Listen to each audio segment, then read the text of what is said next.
Good evening all across the globe. Welcome to the CPUT session of LCT 3.5. I'm Lizel Hudson, and I will just give you a brief overview of how our session is structured. We are about 15 people meeting in one venue in beautiful Cape Town, a beautiful sunny day today. So we will start off the first 2 hours with half an hour presentations. The first presentation will be by Prof. Cecilia Jacobs on what knowledge matters in health professions education. This presentation will be followed by Prof. Penelope Engel-Hills talking about understanding threshold concepts, a choice between specialization and or semantics. Prof. Hannelie Dippenaar will talk to us about how not prepare teachers for practice. And Prof. Winberg will conclude this first session with the talk entitled, There's a Machine on Our Team, Preparing Students for Industry 4.0. The next half of our session will be Prof. Karen Wolf. Sorry, I'm stumbling there because I just learned this morning that she's now associate professor, and she will have a very interactive workshop, not only for us here in person, but for those of you joining us online as well. Our session will conclude with a clinic where 4 students and 2 supervisors will share their experiences with LCT, sharing how they were introduced, what they've learned, what dimension they're using, and also some of the challenges that we hope you in our own online audience will also be able to participate in.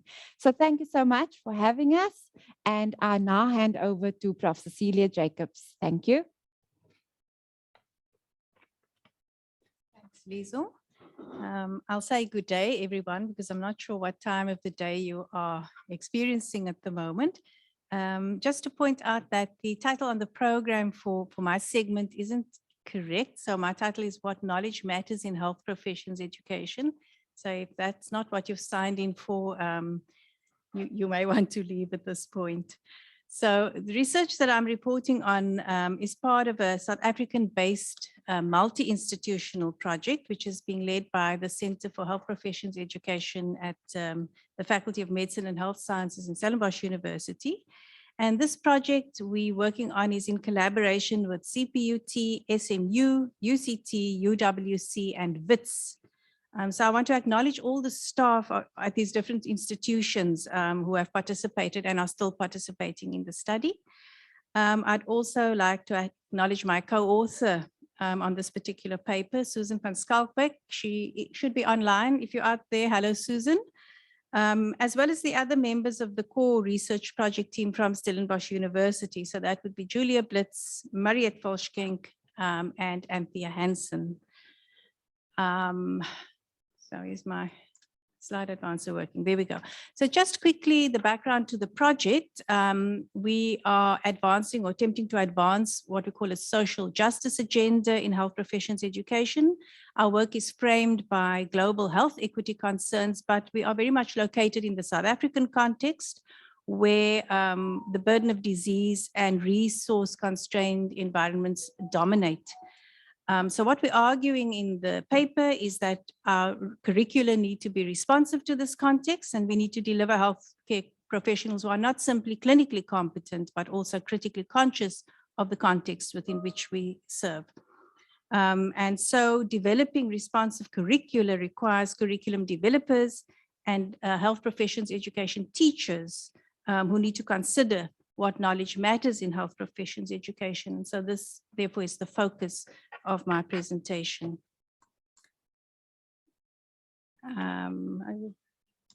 Moving on, there we go. Okay, so I'm going to whip through the literature review quite quickly to save us a little bit of time, just to say that this is well located in an expanding seam of literature in health professions education, which is arguing for the development of critical consciousness and going beyond simply clinical competence. So you can have a quick look at some of those that I've put up. We also, from an earlier paper in our work, we argued for the developing of this critical consciousness. And so this paper today is building on this seam of work. And what we did here was explore what kinds of knowledge were legitimated in 2 health science programs at Stellenbosch University, that being the MBCHB program and the physiotherapy program. And we analyzed the views of the HPE teachers regarding developing this new kind of health professional who is not just clinically competent, but also critically conscious.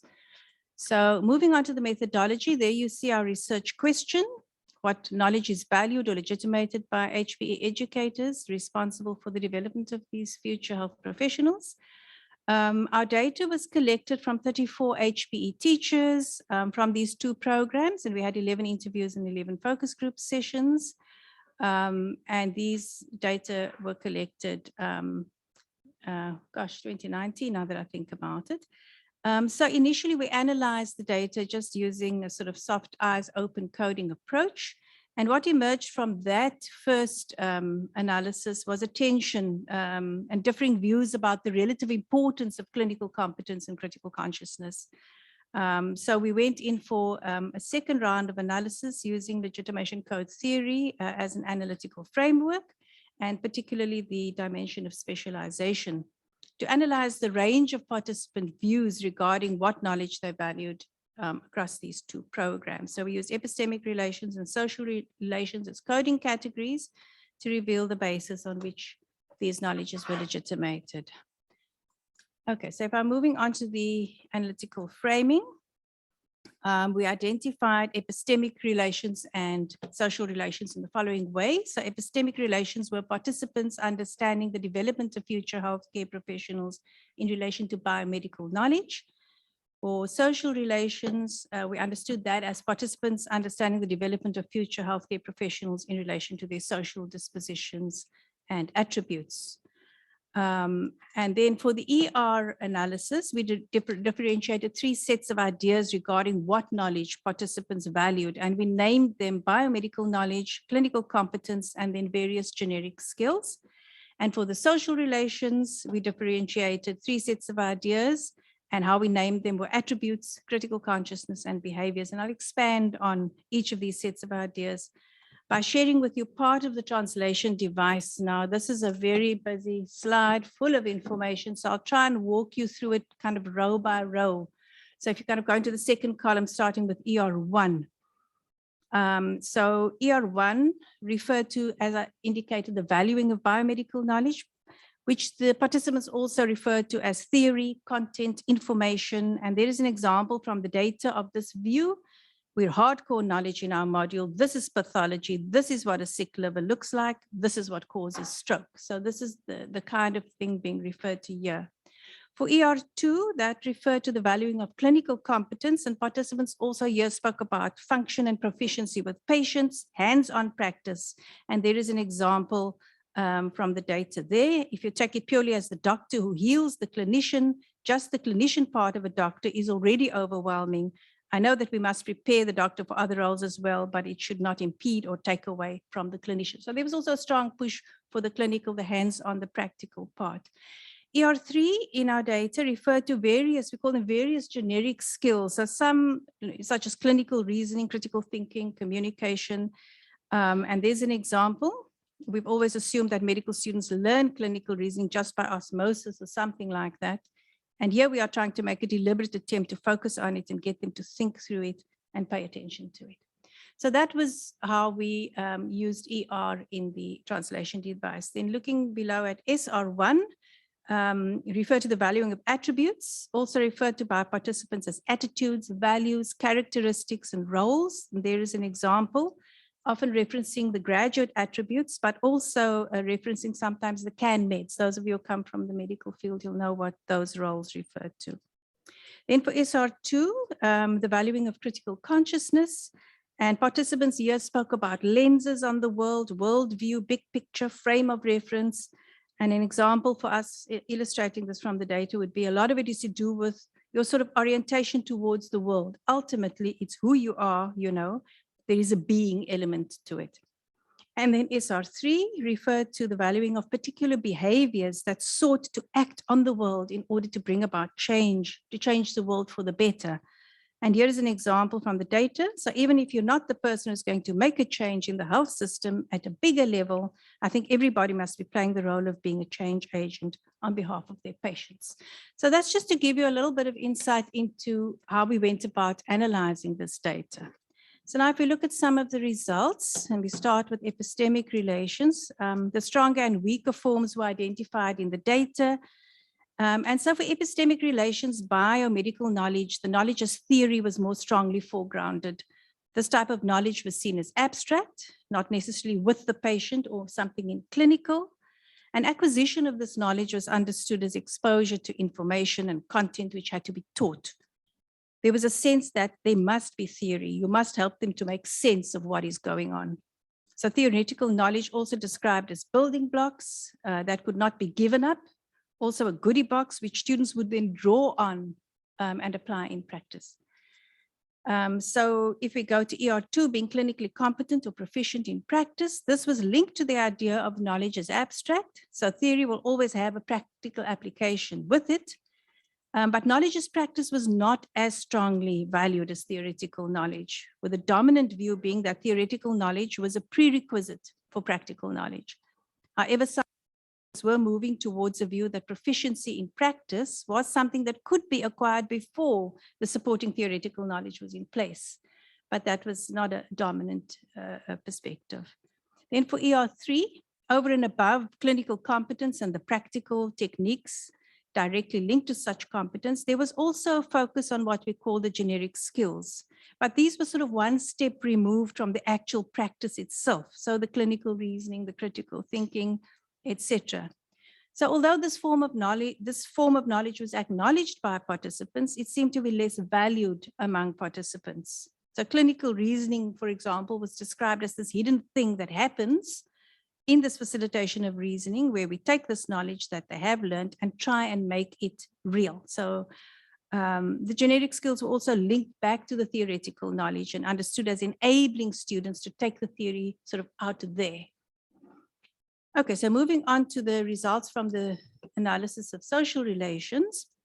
So for social relations, the dominant understanding regarding the development of future healthcare professionals was in relation to their social attributes and dispositions, the SR1. This type of NOA was seen as embracing the more generic graduate attributes, if you look at that first quotation up there, but also the more specific CanMed roles. And those roles were advocate, leader, professional, scholar, etc. So being a critically conscious knower, the SR2 was also valued, but not as strongly as SR1. And understandings of this type of knower were linked to a critical awareness of self, as well as one's biases, own prejudices, as we can see from the first quotation up there, trying to understand themselves, understanding my own biases, my own prejudices, how it might impact the way that I interact with others, and so forth. And here the notion of values was also foregrounded, and respondents spoke about issues of human rights, respect, dignity, as well as social justice, which was described as being the whole slant because it encompasses caring. One respondent emphasized the concept of the greater good of the many, as illustrated in that second quotation. Then, being the kind of knower who acted on their beliefs and convictions, the SR3, in order to make the world a better place, was also valued, but less so than SR1 and SR2. So while some respondents were consciously developing their students as change agents, as you'll see in that first quotation at SR3, others felt that this was an unfair expectation, if you look at that second quotation, claiming that you need the politicians and finance and engineers and other people to actually change the system. Okay, so then moving on to the plus and minus of legitimation code theory. So across the data set, there were differing views as to the relative importance of ER and SR in the development of future healthcare professionals. So some respondents, and particularly the clinicians in our data set, felt that more emphasis needed to be placed on the ER. And there's a quotation saying it's already such a big feat. If you take it purely as the doctor who heals the clinician, just the clinician part of a doctor is already overwhelming. I know we must prepare the doctor for other roles as well, but it should not impede or take away from the clinician, from the primary function. So the social determinants of health, fixing those determinants is not the general practitioner's role. Similarly, or rather in contrast, other respondents saw the development of SR as vitally important. And so we have a quotation from the data here saying we should understand what are the needs of society, the health system. So then understand what does it need to do to respond to the needs of society. The way that we train doctors should then be aligned with what it is that they need to do in that health system in order to respond to the needs of society. Okay, so if we go to the discussion section. So although all respondents agreed that we needed both the knowledge and the knowers, there was a tension around what was valued more. And so I'm going to put on the slide now an exchange that happened in one of our focus group sessions. And if you look at the exchange, you'll see that the knowledge is what mattered more, and the knowery stuff, I think as Carl calls it, informing the being and the becoming of a healthcare practitioner was considered touchy-feely and less valued. So this is an exchange, one participant saying, we need to address all of these things, there's no question about it, but I still think we should not do it at the expense of scholarship and knowledge, and that's going to be a huge challenge. So what's valued by their consultant is not context, community, and being a change agent. It's about knowledge and the fear of not having that knowledge. So rather than being, thinking, and kind of questioning. The feedback that we got from the faculty was often things like, this is a touchy-feely curriculum. It's very PC. And we need health experts. And don't even have time for knowledge. We need more knowledge. So this was definitely the dominant view. So overall, I think we find a dominant knowledge code in the data. Our contention is that the development of both knowledge and knowers are equally important for future healthcare professionals. We would further argue that it's necessary for HPE teachers to go beyond simply creating awareness among their students of the realities of health inequity. They should also be preparing their students to take on the role of change agent by providing them with tools and strategies for taking up these challenges in what is a very unequal healthcare system in South Africa. We therefore argue for a shift towards an elite code in HPE education and for both knowledge and knower development to be interwoven throughout an HPE curriculum. We also argue that the knowledge-knower tension might be best managed through collaborative conversations among curriculum designers, HPE teachers, and educationalists, which make explicit what knowledge matters to whom among all stakeholders, as this is not always sort of obvious and explicit. And the purpose of such collaborative conversations would be reaching a shared understanding of the legitimacy of both knowledge and knowers in developing future healthcare professionals. So I'd like to end off with why our conclusions are particularly relevant in this time of a global pandemic by referring to an article published in 2020 in the conversation. And these authors argue that COVID-19 has placed the spotlight on the field of social medicine, which examines how social and economic factors help determine our health, specifically the inequalities. And they claim that COVID-19 has been a case study in why future health professionals and medical students in particular need exposure to more and not fewer social justice issues. So I leave you with the question that they pose. And I don't know if there's time. I'm not sure how my time is doing. Doing well. Okay, so how can you design and implement health systems or treat patients without understanding the historical, social, geographical, and political circumstances of those you are serving? So that's it for me. Jacobs. I just, before we hand over to the online community and the rest to ask even more questions, there was one question from Rita, and she wanted to know, before I get to a question, Ian just said it doesn't get much more explicit plus than that. So Rita wants to know, why is clinical reasoning considered to be part of a generic skill? Yeah, so we battled a bit with that. And Susan, if you want to come in here, we battled what to call it, because initially we called it non-clinical skills. And then we realized, well, clinical reasoning is sort of in that batch. And so I've shifted to generic skills. And I suppose because, and we didn't really explore this much in our data, but it seemed to come out that clinical reasoning was taught kind of like a recipe, as you know, a set of steps that you undertake. And so it seemed to be generic in form, although it is specific to clinical. So I don't know if that sort of answers the question, but it is naming these things and what to put where is something we continually grapple with, and we continually change as well as we go through the iterations of the data analysis. Thank you. And I think Ian's question also will now build on that, because he said he's interested in the concept of clinician. Yeah. Does the use of the name clinician not indicate that there's something SR about being a good clinician? That even if clinicianship is primarily about knowledge, is it not only a knowledgey thing? Yeah. I suppose, well, we were hoping to find more of the knowledge stuff, but the clinicians were kind of hardcore knowledge. You know, they were consultants, they were in the hospital, and they need to know this stuff, and they can't not know it. And if we make space for more of the knowledge stuff, we may be giving up some of what they need to know, and it's more important that they need to know it. And I think they felt, and I may be going a little bit beyond the presentation, and Susan, again, you can come in here.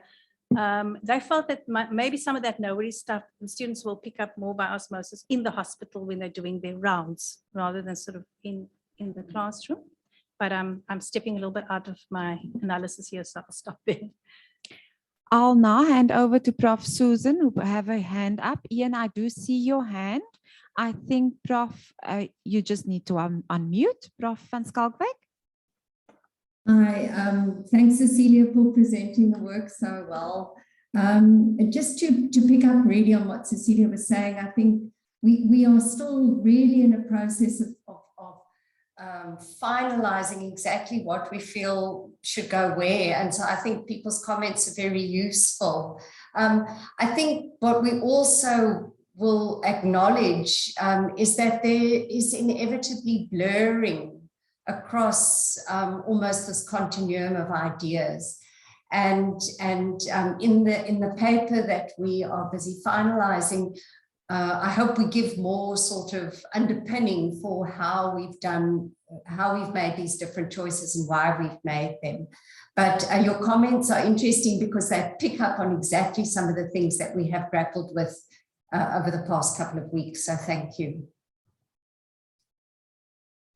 Thank you so much, Prof. Ian, over to you. You can ask your question. Thank you. Thanks. I just want to maybe enlarge a little bit on my question about being a clinician, and I definitely hear what's being said. And I must confess, I know very little about the health professions, and what I do know, I've learned from my wife, who's a pharmacist. But for me, being a clinician seems to involve both having the knowledge to see a patient and make the right kind of diagnosis, but there seems to be some kind of sort of knowery attributes in, first of all, maybe being able to try to connect the symptoms together to make that diagnosis. But also something about how one relates to the patient, sort of not quite bedside manner, but being able to sort of approach this person as a person rather than just a cadaver or a test case. So I don't know if I've got the whole concept wrong, or if there's something that I'm seeing that your participants maybe weren't seeing, but that's really where my comment was coming from. So that did come through. In fact, the bigger understanding of SR that came through is all of them agreed that we needed the knowledge stuff. It was just a question of, you know, where does it happen? How much time do we give to it? Or do we just say, well, it kind of happens out there. We don't focus on it in an explicit way. But many of them understood the knowledge stuff as being how you treat your patient, you know, whether you see them just as a disease or as a whole person. Not many of them understood it in the sort of consciousness way. In other words, looking at myself first, what kind of person am I? How do I see the world? And then how does that translate into how I relate to other people? So most of them did understand it that way. And where it did appear in the data, it kind of did appear in that form. Oh, have we lost connection? Thank you so much, Prof. I just want to read to you a comment by Tanushka. The clinician's response is a perfect example of FOMI, and she describes it as fear of missing information. But nobody thinks for the learner is just as important. Let's face it, one can know facts, but if they don't know how to use it in practice, they are not being a good clinician. I think that's what we're saying. Amandla. Rita is also coming back. I wonder if this osmosis happens more effectively in health science education than in teacher education. Yesterday's presentations showed that this osmosis does not take place very well when teachers are placed in schools without any pedagogical support. Mm. If I could just sort of say in some of what came out of the clinicians, this osmosis thing, one particular clinician did say that she wondered to what extent students picked up the cues because they were so focused on the disease and seeing what was wrong with the patient, even though she was demonstrating, sort of modeling the kind of bedside behavior and treating a patient as a human being. She said they were all so busy making notes about the disease issues that she wondered if they even picked it up. And whether she needed to say, did you notice that I treated the patient in this particular way? So it was an interesting thing. We assume you're modeling and people are taking it on, but we're not always sure that they are. Is that it? I think that's about it. Thanks so much, Okay. Prof. Thanks, everyone. We now hand over to Prof. Penelope Engel-Hills, who will talk to us about understanding threshold concepts, a choice between specialization and or semantics. Thank you, Prof. Good day to everybody around the world. We're staying in health sciences for this presentation.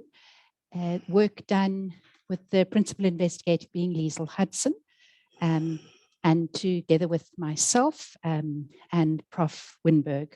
And we're all three in the audience here at CPUT this morning. And it's a pleasure for me to present this work to you.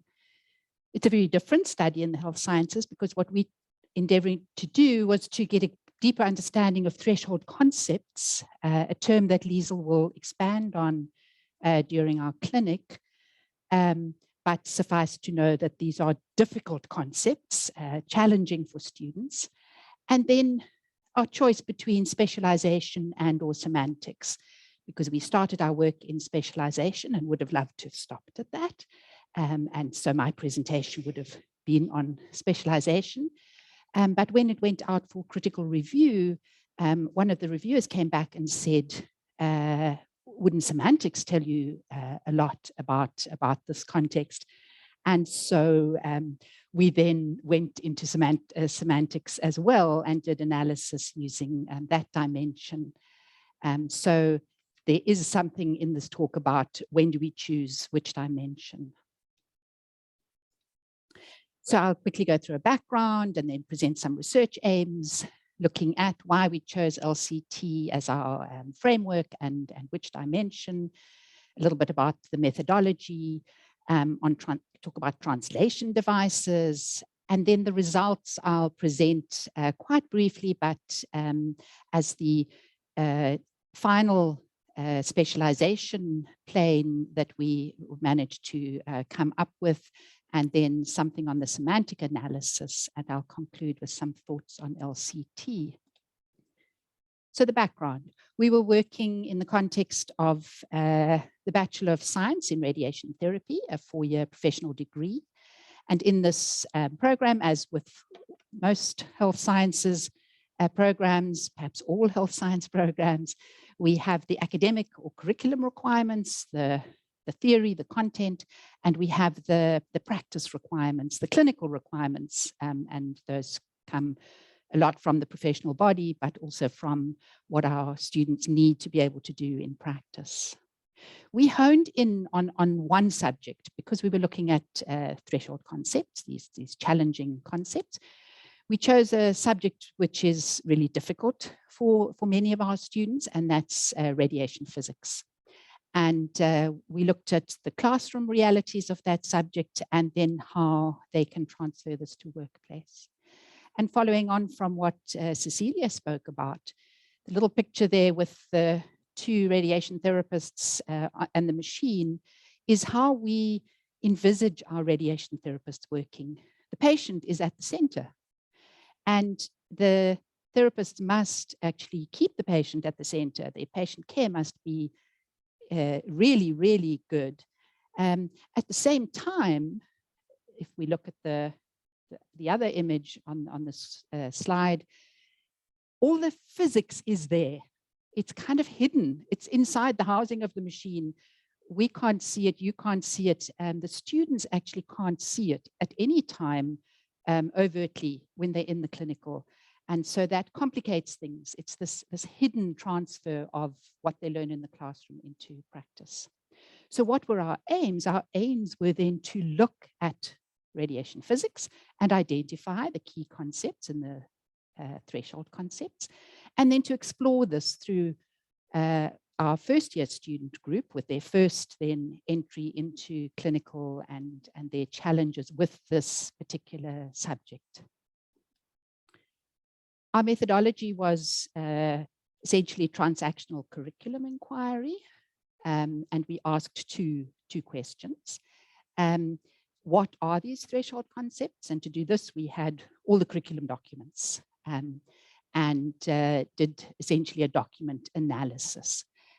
We chose those that we selected from all of the documents. It was in the 2016-17 guides that we drew from it, and assessments and all of the formal documents that go to make up a curriculum.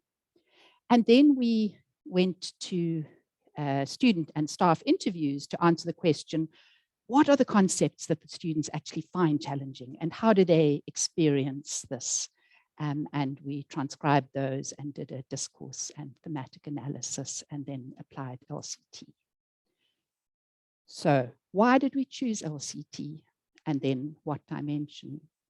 It's really a fitting framework to use in our profession, because it enables that explicit foregrounding of the disciplinary knowledge within practice. And we felt that by choosing LCT, we could make explicit the knowledge that underpins that successful or unsuccessful learning of these threshold concepts in this subject, and in particular, how that's transferred into the clinical workplace. So as I said, we started with specialization, and we were really excited because we could quite quickly see some of the findings coming through, that successful students did demonstrate stronger epistemic relations to the threshold concepts, but also stronger social relations towards the knowledge we're talking about now, and within clinical practice, where there are other social relations, of course, coming into play. And so we found that there were particular kinds of knowers, and they had particular kinds of knowing. We also did a lot on our translation devices. And I just want to say that if it looks like a final product, it is the final product that we did our analysis with. It isn't where we started. We drew up a translation device. Then as we analyzed, we had to tweak things and fit things because of course you don't preset what people are going to say. And that's the exciting part about using LCT, is that it allows this continuum of thinking and placement and positioning. And so we started with epistemic relations and thought that the ER would be that sort of liminal space where students reflect. And then looking at ER positive, we thought, well, they'd have to show some contextual understanding in how they use the concept. ER++, they'd have specific threshold concepts now accurately explained back to show understanding. And then the ER++, the specific articulation now of this concept within the clinical context. where we thought that we would show ER minus would be when that concept was used in as an everyday concept, not in the context. And that can happen. We use words and jargon within professions in a particular way. And those same words and jargon can come from everyday language. And then the ER minus was where the explanation was used, but there was incorrect understanding. We did the same with social relations on the specialization dimension.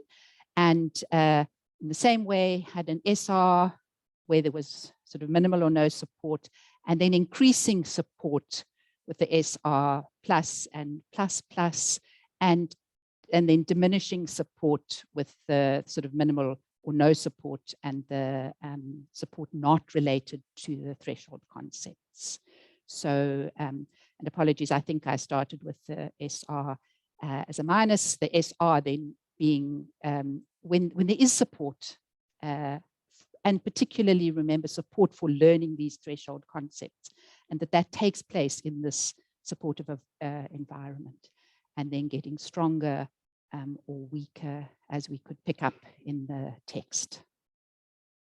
So to quickly give a summation of our findings, I'll present the specialization plane. What we saw were some examples of the SR minus, ER minus in that quadrant where there was just no or incorrect understanding of this threshold concept.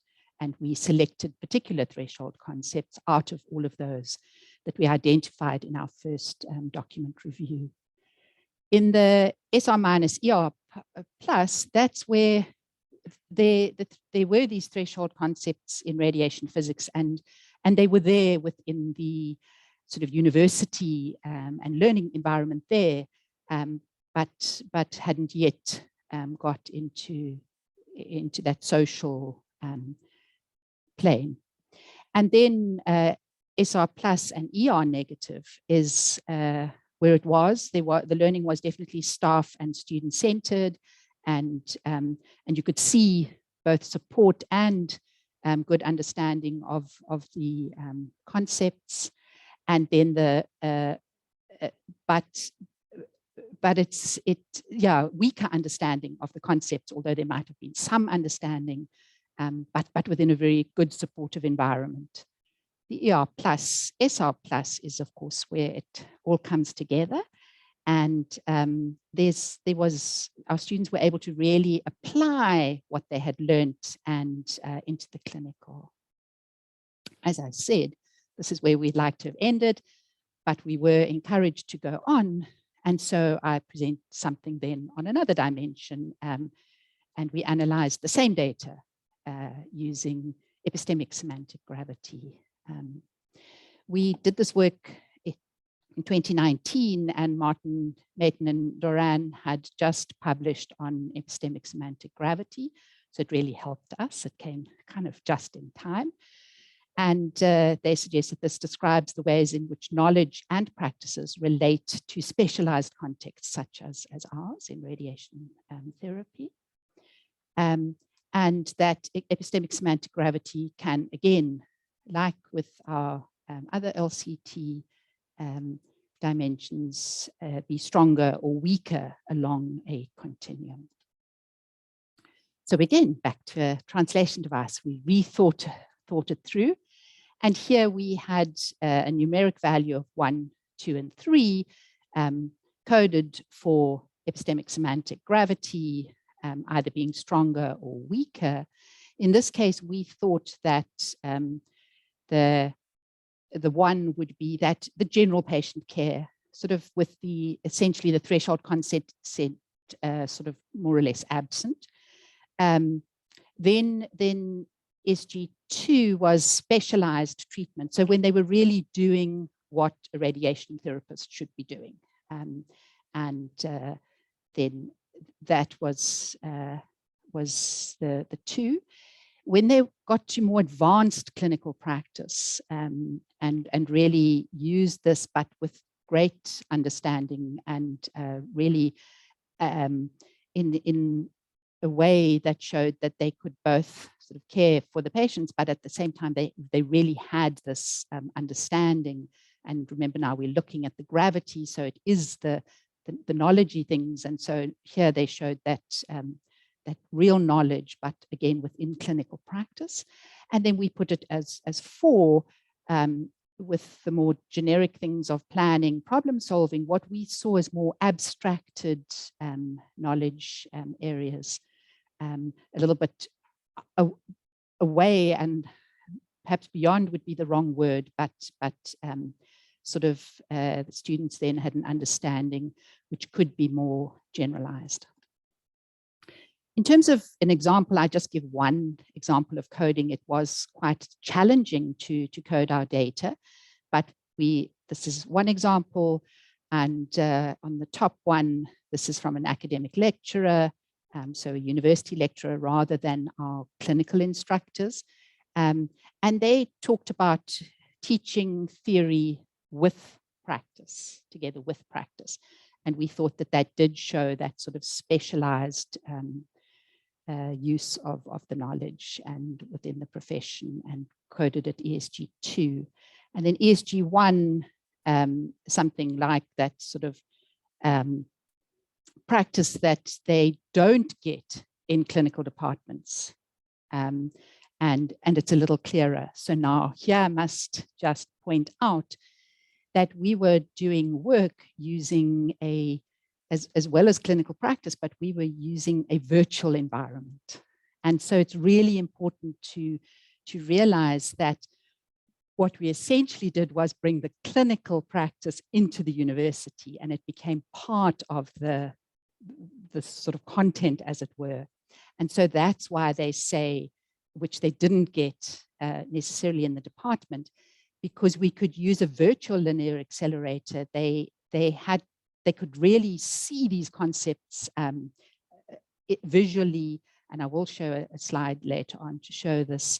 And the patient was essentially there, but the human patient wasn't there. So it was quite helpful. So that was an important thing.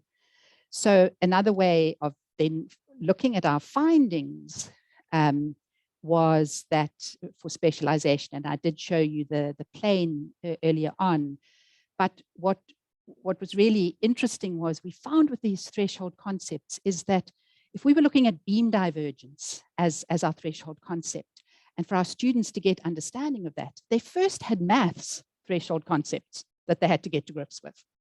And then they had physics threshold concepts that they had to get to grips with. And then they had radiation physics concepts that they had to get to grips with, such as beam divergence, in order for them to really succeed and do the safe treatment of the patients. So that was kind of quite an eye-opener for us to suddenly realize that we weren't looking at threshold concepts within a single subject, but actually a build-up of threshold concepts across sort of areas, if some might call them disciplines, but I'm a bit hesitant to necessarily say that, but the maths, the physics, and the radiation physics. Then using specialization, here's our virtual linear accelerator. So you can see there the beam going through in the yellow, and the patient is there, but the patient's there in a cross section. So it's the students can really visualize what's happening. And there's a sort of really what we considered an immersive affordance through using VERT to really raise and help our students to get grips with these threshold concepts prior to going into the clinical world, where they would actually then add the real patient, have a lot of patient contact and care, but still have to do this safe and accurate treatment, understanding these concepts. In terms of our epistemic semantic gravity, we were then able to find that there were examples of a really nice sort of growth of the students, that they were able to learn the subjects, learn to explain them, understand them, and finally to actually use them, incorporate them into their practice. And so that's the profile that we found for the data from our virtual linear accelerator. And I stress again, not in the real clinical environment, which would be a different, and that's where LCT is great, because it really allows us this sort of honing in on a particular context, but then being able to take it and look wider. And so we can still do work on this. So I think for us, the significance of our study is that specialization as a conceptual framework did enable us to analyze and shape our understanding of threshold concepts. So we don't regret that we started with specialization. And although it was in a radiation physics, so it was in a very head space in terms of a subject, but we wanted to understand it within clinical practice, a very human space. Then when we were encouraged to go on and use semantics, and particularly epistemic semantic gravity as a framework, this enabled us to see how these threshold concepts are actually enacted in the clinical practice. So they both do slightly different things, and we get deeper understandings through different dimensions. So we think that the contribution of these findings add ultimately to some cumulative knowledge building in our practically oriented field. And so using a specialization lens followed by semantics can in fact be helpful, or it was helpful to us. And but we still end with how do we choose which dimension with LCT. I have put some references there, and one of our papers, in fact, 2 of our papers there, but also some others. If you would like to refer to them, I acknowledge University Research Fund and Tutuka from the NRF for funding towards this. And with that, I thank you.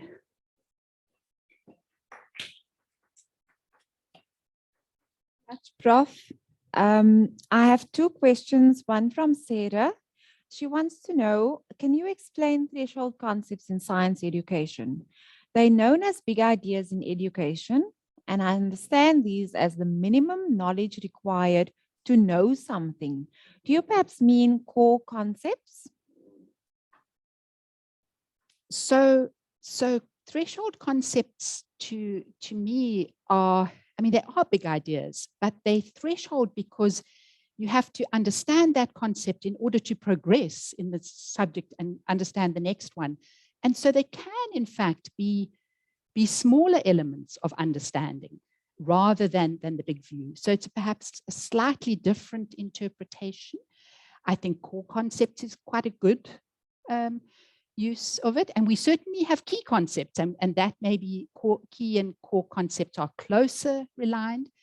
But these threshold concepts really are just essential. They threshold. Once you've learned them, you don't forget them, like riding a bicycle. But sometimes for the students to actually understand it, when there are all these converging concepts from maths, from physics, for them to understand something like an isocenter, for instance, is then a threshold concept, because it's a threshold. If they cross it, they can be successful. If they don't cross it, they can't go on. I encourage you to then to also stay for the online for the clinic, which we will run later today, because Lizel Hudson will do a lot more explanation of how we've interpreted threshold concepts, which completely aligns with the literature that we've used. Thank you. Thank you, Prof. Before I go over to Carol, Sarah, do you want to respond? Hi, thank you very much. I was just curious because I felt like I was missing out on a very, very important part of your talk. I found it fascinating. I was wondering whether or not it was aligned with the Land and Meyer threshold concept idea, where it's the minimum. It's absolutely the basic things you absolutely need to know.